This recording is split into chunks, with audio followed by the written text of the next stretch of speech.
San Antonio, what an unbelievable way to end such a magical season. It was a saga that kept Cougar fans on their toes all fall, so it was only fitting that it ended on a two-point conversion stop and a highlight reel catch.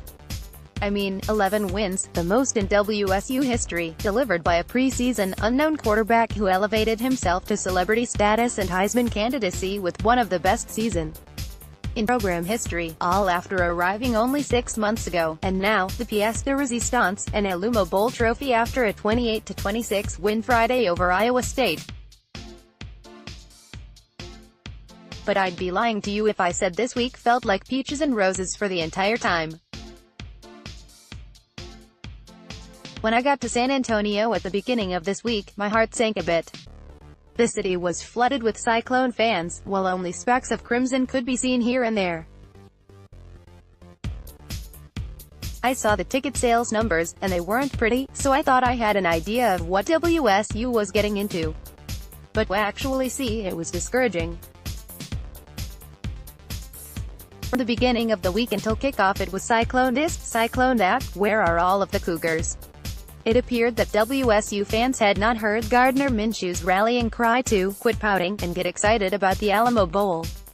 Cyclones still had the Cougs heavily outnumbered. It was kind of a bummer that there weren't more Cougs who wanted or were able to be a part of such a historic moment.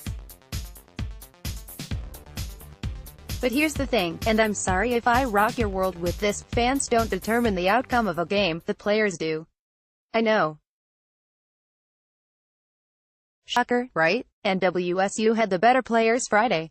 When push came to shove on Friday night, the Cougars were more disciplined, executed more consistently and were able to rise up and make big plays when the opportunities presented themselves. That's what decides football games, not all the outside hoopla that these Cougars did a particularly good job of blocking out. The overwhelming amount of Iowa State fans that showed up can really be seen more as a nagging tick that caught the Cougars' attention every now and again, but they showed on the field that it wasn't the end of their world.